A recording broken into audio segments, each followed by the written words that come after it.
경건의 능력을 회복하는 교회가 됩시다. 이렇게 인사하겠습니다.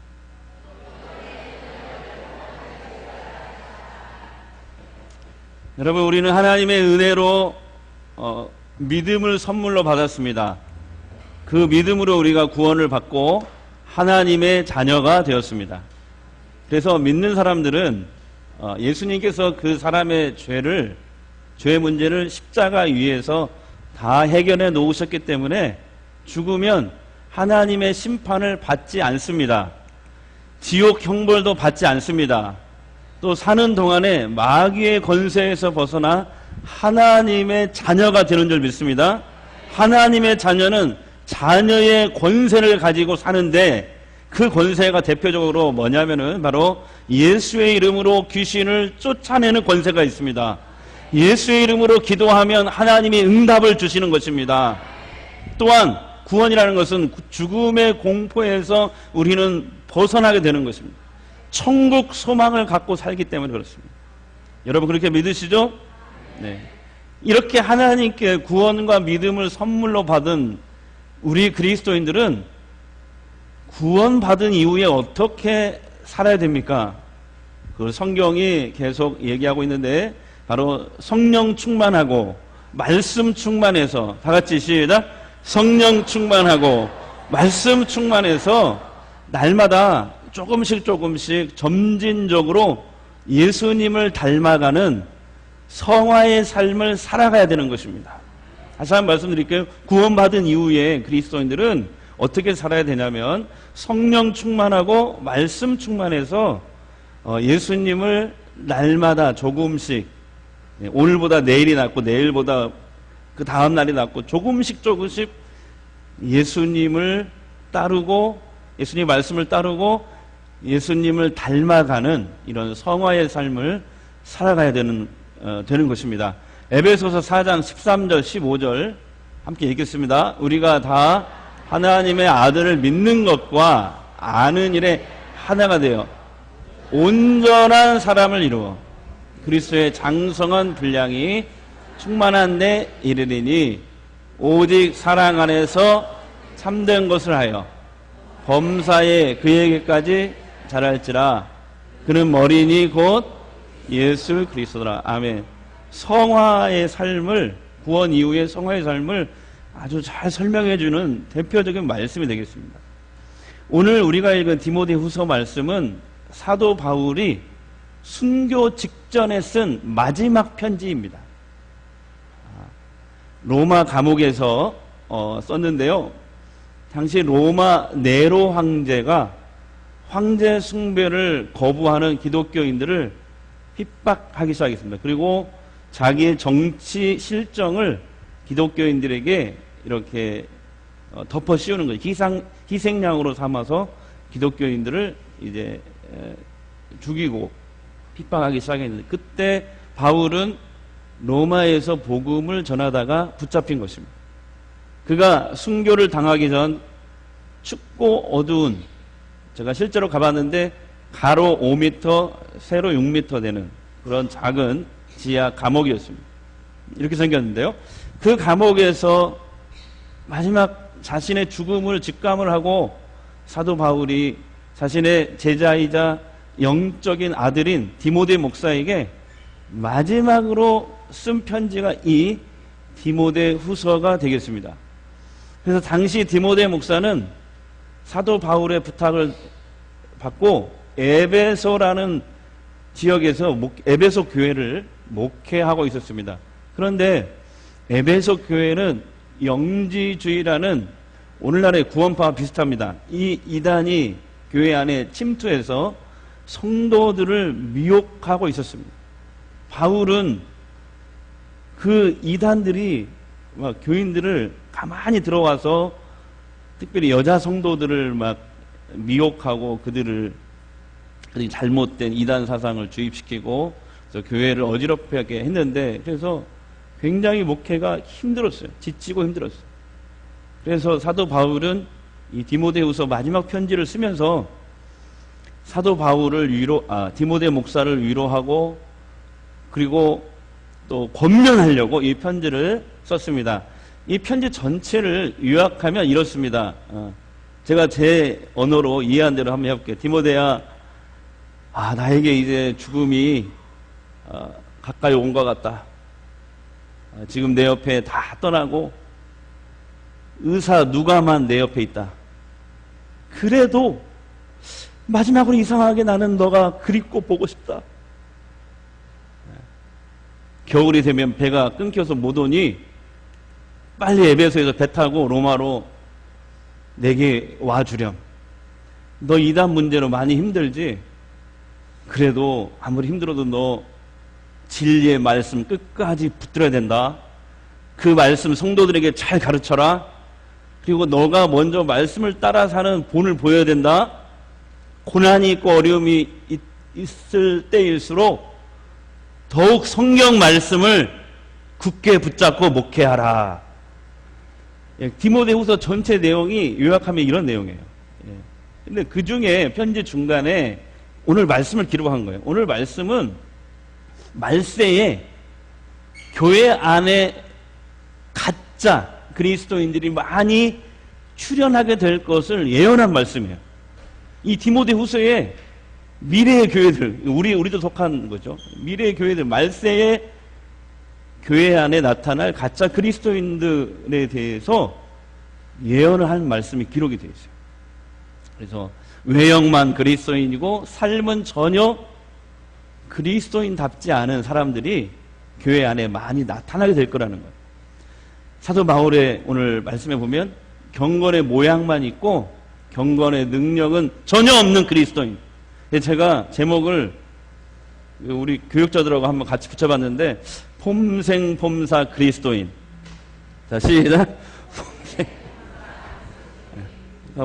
모습은 그리스도인답게 그럴듯해요. 되게 막 경건해 보이고 모습은 그랬는데 실제로 그 삶을 보면 전혀 그리스도인답지 않은 예수의 모습이 전혀 있지 않는 폼생폼사 그리스도인들, 그 성도들을 절대 쫓아가지 않도록, 교인들이 쫓아가지 않도록 목회해야 된다, 이렇게 얘기하고 있거든요. 자, 여기서 성경적으로 말세는 언제냐? 말세는 예수님의 초림부터 다시 오실 재림 사이의 그 기간을 말세라고 합니다. 그러니까 오늘 본문 말씀은 디모데 목사가 목회했던 2000년 전 에베소 교회도 해당되는 말씀이고 2000년이 지난 아직 주님이 오시지 않았기 때문에 오늘 우리 시대 교회들에게도 해당되는 말씀인 것입니다. 바울이 예언한 말세에 경건한 모양만 있고 경건의 능력을 상실한 그리스도인들의 모습은 어떤 모습이냐? 자, 2절부터 5절까지 모두 19가지를 예언을 했어요. 자, 2절에서 5절까지 우리 큰 목소리로 다시 한번 읽어보죠. 시작. 사람들이 자기를 사랑하고 돈을 사랑하고 자랑하고 교만, 감사하고 거룩하게 하고 무정함, 원통함을 표현하고 모함함, 결단함, 사나움, 그런 걸 좋아하지 않아 배신하며 이렇게 사랑하기는 하나님 사랑하는 것보다 경건의 능력 주의는 이 같은 자에게서 내가 돌아서라. 여기 언급한 19가지 말세 성도들의 모습은 불신자들이 저지르는 죄악이 아니에요. 바로 교회 다니고 예배 드리는 우리 그리스도인들이 저지르는 죄의 목록이라는 거예요. 이것이 오늘 우리에게 너무 큰 충격을 줍니다. 이게 불신자의 모습이 아니라니, 교회 밖에 있는 사람들의 모습이 아니고 교회 안에 있는 성도들의 모습이라는 거예요. 이걸 예언한 거예요. 간단히 한번 살펴보겠습니다. 제가 이걸 자세히 살펴보면 여러분들이 눈에서 레이저를 쏘기 때문에 제가 간단히 살펴보도록 하겠습니다. 자기를 사랑하면은 자기중심적, 자기 이기주의적인 모습입니다. 자기의 유익을 위해서는 무슨 짓도 서슴지 않는 것입니다. 근데 여러분, 여기서 자기만 사랑하는 것은 성경이 말하는 죄의 뿌리인 원죄에 해당되는 것입니다. 자기만 사랑하는. 하나님은 우리가 자기를 사랑하는 마음으로 먼저 하나님과 이웃을 사랑하며 살기를 원하셨습니다. 그 다음에 돈을 사랑하며, 다 같이 돈을 사랑하며. 예, 자기만 사랑하는 사람은 돈에 사로잡힐 수밖에 없습니다.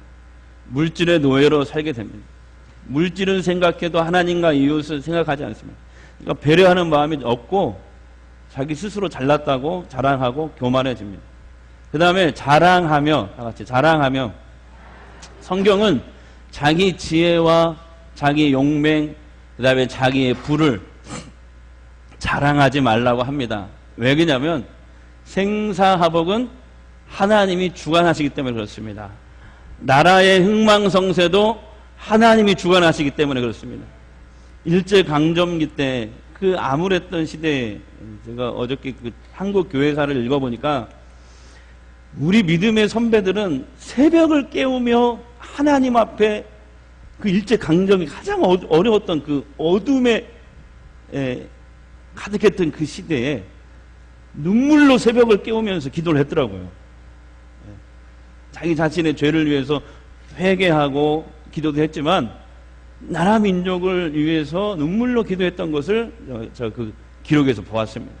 그래서 그 결과 한국 교회가 3.1 운동을 주도했지 않습니까? 3.1 운동 주도했잖아요. 지금 일본의 아베 정권이 수출 규제로 우리나라가 좀 어쨌든 어려움을 겪고 있습니다. 그러나 우리가 늘 그랬던 것처럼 한국 교회가 새벽을 깨우며 기도하며 부르짖으면 됩니다. 하나님께서 이 어둠을 물리쳐 주실 줄 믿습니다. 일본 상품 불매 운동도 해야 되고 일본 안 가기, 저는 일본에 한 번도 가본 적이 없지만 어쨌든 그런 불매 운동, 안 가기 운동도 해야 되지만 우리 그리스도인들이 깨어 일어나 부르짖어야 때입니다. 지금. 그 다음에 교만하며, 이것은 자신을 하나님의 자리에 올려놓으려고 하는 것이 교만입니다. 그리고 하나님만 할 수 있는 그 일을 내가 하려고 하는 것도 교만입니다. 성경에 보니까 교만은 하나님을 대적하는 가장 무서운 죄고 하나님과의 관계를 단절시킬 뿐만 아니라 사람과의 관계도 파괴시킨다, 이렇게 얘기하고 있습니다. 그 다음에 비방하며, 다 같이 비방하며. 교회 공동체를 무너뜨리는 도구가, 사탄의 도구가 비방입니다. 허물을 들추게 하고 가짜 뉴스를 퍼뜨립니다. 근데 또 듣는 사람들은 확인도 안 하고 가짜 뉴스를 그대로 믿어버려요. 그러나 우리는 예수님의 말씀을 기억해야 됩니다. 누가복음 6장 37절입니다. 비판하지 말라. 그리하면 너희가 비판을 받지 않을 것이요. 정죄하지 말라. 그리하면 너희가 정죄를 받지 않을 것이요. 주님은 그렇게 말씀하셨죠. 내 눈에 있는 들보를 먼저 볼 수 있는 그런 겸손함과 낮아짐이 있어야 한다. 우리가 사랑하고 용서할 권한이 있어도 비판하고 정죄할 자격은 없다는 거예요. 그 다음에 부모를 거역하며, 다 같이 부모를 거역하며. 부모의 사랑을 당연한 것으로 여기는 사람들이 있습니다. 그래서 쉽게 원망하고 불평합니다. 부모의 권위를 순종하지 않는 사람은 사회생활을 하더라도, 학교든 직장이든 신앙생활을 하더라도 권위를 인정할 줄 모르는 그런 사람이 됩니다. 그 다음에 감사하지 아니하며. 교만한 사람은 감사하지 않습니다. 자기 중심적이기 때문에 그렇습니다. 특별히 하나님의 은혜를 베풀어 주셨는데도 그것을 깨닫지 못합니다. 하나님께 더더욱 감사하지 않습니다. 사실 모든 게 다 하나님의 은혜로 되는 거 아니에요? 하나님의 은혜로 안 되는 게 뭐가 있어요? 하나님의 은혜잖아요. 그 다음에 거룩하지 아니하며. 다 같이 거룩하지 아니하며. 거룩하지 않다는 얘기는 무슨 말이냐면 요즘에 한국 교인들이 많이 듣는 얘기예요. 믿는 사람이나 안 믿는 사람이나 똑같네. 그러니까 일생생활에서 그 사람 분명히 예배 드리고 신앙생활하고 교회 다니는데 일상생활에서 보면은 전혀 예수 믿는 사람답지 않다는 거예요. 뭐 믿는 사람인지 안 믿는 사람인지 구분이 안 간다는 거죠. 폼만 그리스도인, 폼생봉사 그리스도인이에요. 교회에서 예배도 드려요. 기도도 합니다. 봉사도 해요. 근데 그의 말과 행동을 보면 전혀 일상생활에서는 예수 닮아 있지 않습니다. 전혀 닮아 있지 않아요. 그리스도인들이 이 세상에서 맛을 잃은 소금이 되면 세상 사람들에게 질밟히게 된다고 예수님 말씀하세요. 그 다음에 무정하다는 말은 사랑이 없다는 얘기예요. 예수님은 형제를 사랑하지 않는 것도 죄라고 말씀했거든요. 무정함. 그 다음에 원통함을 풀지 아니하며, 정말 좀 이해가 안 되지만, 주님이 어쨌든 갚아주시려고 그러는 건지 억울한 일을 당해도 참고 기다리래요. 주님이 아무리 억울한 일을 당해도. 그리고 또 심지어 뭐라고 하냐면 참 실천하기 정말 힘든 말씀이에요. 원수를요 7번씩 70번, 몇 번이에요? 전부 다 490번 490번 용서해 보셨어요? 근데 그렇게 하라는 거예요, 주님이. 490번. 그러니까 앞으로 여러분 다른 사람 뭐 이렇게 비방하고 뭐 이렇게 하려면 491번째 하시기 바랍니다. 490번까지 용서하시고 주님 말씀대로. 근데 왜 그러냐면 그렇게 안 하면, 우리가 용서하지 않으면 주님도 우리를 용서하지 않는데요. 그렇게 무서운 말씀하고 계셔요. 그 다음에 모함하며, 다 같이 모함하며. 이 모함이란 말을 국어사전에 찾아봤더니 이렇게 나와요. 자기 눈밖에 난 사람이나 시기의 대상에게 독침을 쏘아 사회와 교회 또는 모임에서 제거하려는 공격적인 범죄를 말한다. 모함이래. 주님이 뭐라고 했냐면, 한 입으로 주님을 예배하고 찬송하는 그 입으로 어떻게 동시에 다른 사람을 저주할 수 있느냐, 그렇게 말씀하시거든요. 그 다음에 절제하지 못하면, 다 같이 절제하지 못하면. 절제는 내면의 욕구나 욕심을 다스리는 일을 절제라고 하는데요. 뭐 물욕, 허영, 식욕, 성욕, 명예욕, 권력욕에 대한 욕심을 다스리고 타락을 차단하는 것이 절제입니다. 특히 디모데전서 3장에 그렇게 얘기하고 있더라고요. 목회자와 재직들을 뽑을 때는 절제할 수 있는 사람 뽑아야 된다. 반드시 절제할 수 있는 사람. 성경이 그걸 강조하고 있더라고요. 그 다음에 사나우며, 다 같이 사나우며. 우리 교회는 사나운 사람이 한 명도 없는 것 같아요. 제가 볼 때는. 잔인하다, 이런 뜻이거든요. 잔인하다. 그런데 다른 교회는 좀 있는 것 같아요. 요즘에 우리 주변에 많은 교회들이 좀, 우리 가까이 있는 교회들이 좀 많이 문제가 있고, 또 얘기를 듣거든요. 제가 노예 임원이기 때문에 아주 리얼하게 듣고 있는데, 그런 사나움이 교회 안에서도 있다는 게 참 가슴이 아프더라고요. 참소하고 비방하고, 사회법정에 고소하고, 성질을 참지 못해서 교회 안에서 다툼이 일어나고 되잖아요. 교회가 분열되고, 결과적으로는 주님은 뭘 보시냐면 연약한 믿음의 사람들이 교회를 다 떠나버려요. 다시 영영 돌아오잖아요. 나중에 우리 중직자들이 하나님 앞에 섰을 때 책임을 묻지 않겠어요? 그게 정말 두려워요. 그런 것들. 그 다음에 선한 것을 좋아하지 아니하며, 이렇게 되어 있습니다. 선한 것을 본받으려고 노력하고 추구해야 됩니다. 그래야 악한 것은 자동적으로 밀려나게 되어 있어요. 어떤 목사님이 그러더라고요. 막, 나는 술을 못 끊겠습니다. 술 취하는 걸 이거 못 고치겠습니다. 그랬더니, 그러면 술 먹기 전에 우유를 한 5리터 정도 먹어보라고. 우유를. 그러면 술 먹고 싶은 마음이 있어요? 없어요? 없죠. 그래갖고 그분은 그렇게 끊었대요. 그러니까 우리가 악한 것을 자동적으로 멀리하기 방법은 적극적으로 선한 것을 자꾸 하라. 추구하라. 이런 것이죠. 배신하며, 다 같이 배신하며. 배신하면 사실 하고 싶은 얘기들이 참 많이 있지만 이게 서로 가까운 사이에서 많이 일어나요. 담임 목사와 부교육자 사이에 엄청나게 배신이 일어납니다. 이건 물론 은혜가 안 되니까 얘기 안 하겠습니다. 그리고 목회자와 교인들 사이에서 또 일어나고, 교인과 교인 사이에서 일어나요. 가까운 사람들끼리 일어나요.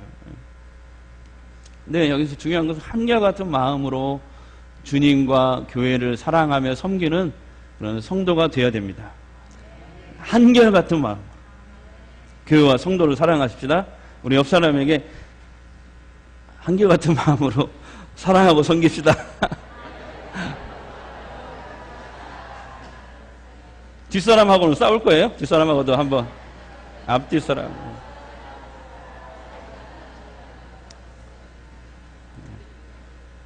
한결같은 마음으로. 예. 한결같은 마음. 그다음에 조급하며 세상의 일도 조급하면 얻는 것보다 잃는 것이 더 많은 것 같습니다. 조급한 사람 특징들 가만히 보세요. 남의 말을 끝까지 안 듣고 중간에 가로채기를 잘하고요. 운전할 때 끼어들기 잘하고, 새치기 잘하고, 과속 운전 잘하고, 절대 양보하지 않습니다. 교회차 운전하고 가면서 막 추월하면 야 이놈 막 이렇게 욕하고. 우리 교회 말고 다른 교회 이렇게 하는 거 봤어요. 제가 며칠 전에. 그러면 안 되겠더라고요. 그래서 제가 우리 직원들 제가 교육을 했는데, 은혜롭게 욕도 은혜롭게 하라고 웃으면서 이렇게. 음식점에서도 빨리 안다고 막 소리치고 갑질합니다. 막 이러면 안 되겠죠. 제발 음식점에서 음식 안 나온다고 소리 지르면서 제발 권사님, 집사님 이런 얘기를 하지 마. 아주. 왜 그런 얘기를 하냐고. 전철 서울 신방 갈 때, 정정욱 권사님 신방 갈 때 전철 타고 이렇게 거기 병원에 가는데 이렇게 어떤 연세 드신 권사님이었어. 나중에 알고 봤는데 가방을 딱 던지면서 드디어 앉았다. 거기 분명히 학생들이 서 있고 이렇게 했거든요. 자기가 먼저 앉았다 이거지. 그러면서 하나님 감사합니다. 그러고 있어. 그 기도를 하지 말 것인데. 그래서 제가 부끄러워가지고 다른 칸으로 갔어요. 사모님하고 저. 갑질하지 마세요. 음식점 가서. 시장 가면 깎지 말고 시장 가서도 좀 더 주고 거스름돈 받지 말고 택시 타고 교회 앞에 올 때 거스름돈 받지 말고 기업구 10원짜리 한 달 다 받고 막 그러지 말고 좀.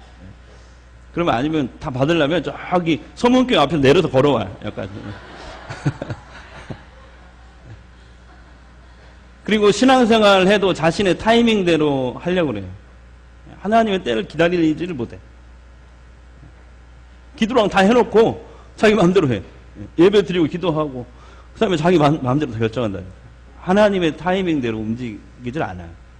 자만이라는 것은 스스로 우쭐거리며 뽐내는 말과 행동을 얘기합니다. 근데 여러분, 우리는 긍지는 가져야 됩니다. 긍지.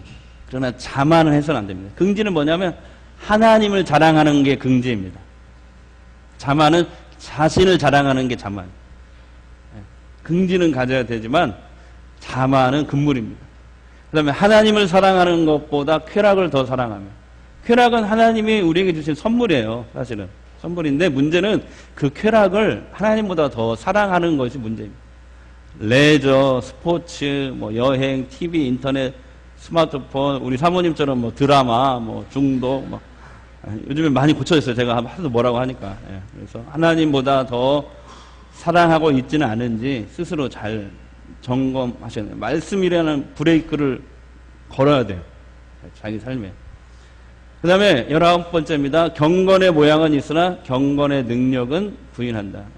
말세가 되면 교회 안에 형식적인 그리스도인들만 넘쳐난다는 예언입니다.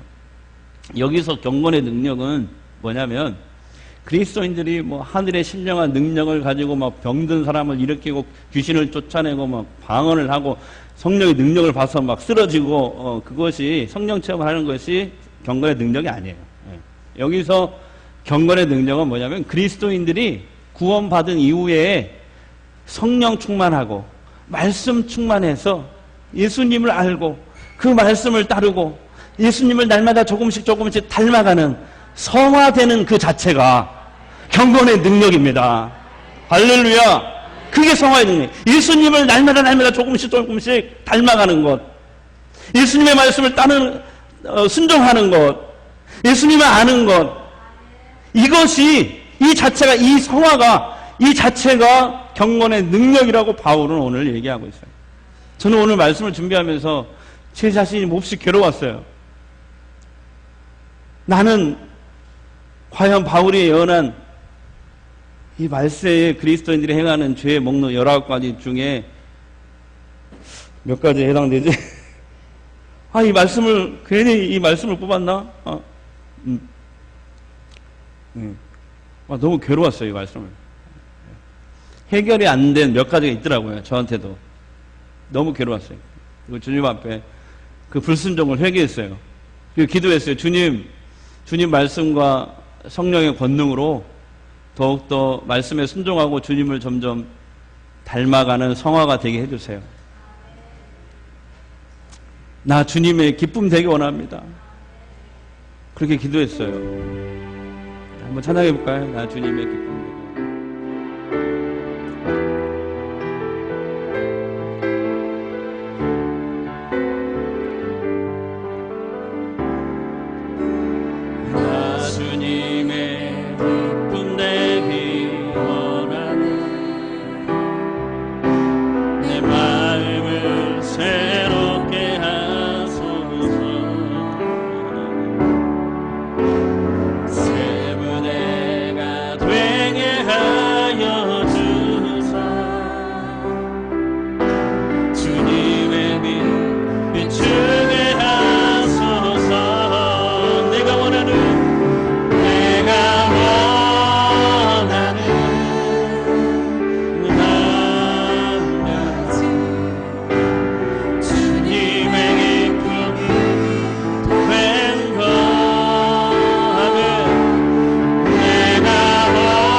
결론을 내릴게요. 여러분, 19가지 중에 여러분은 몇 가지 해당됩니까?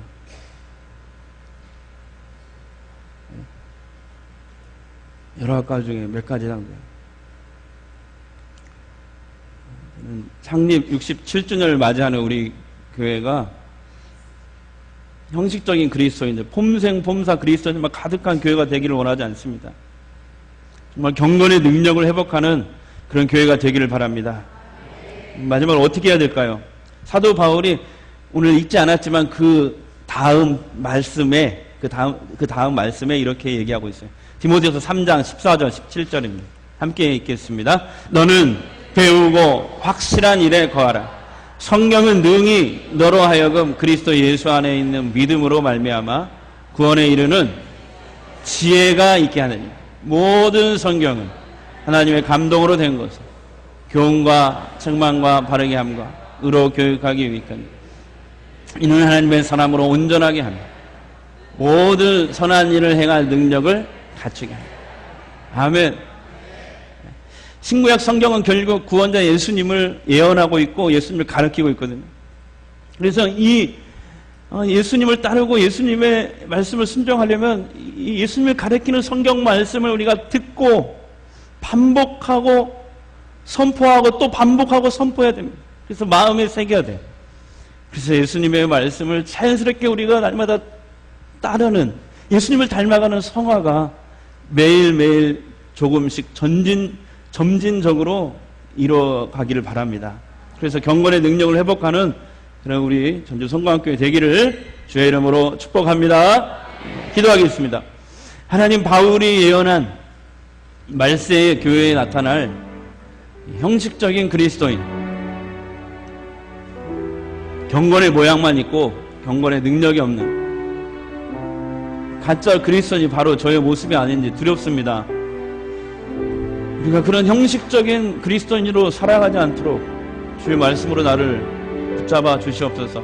성령께서 나를 사로잡아 주시옵소서.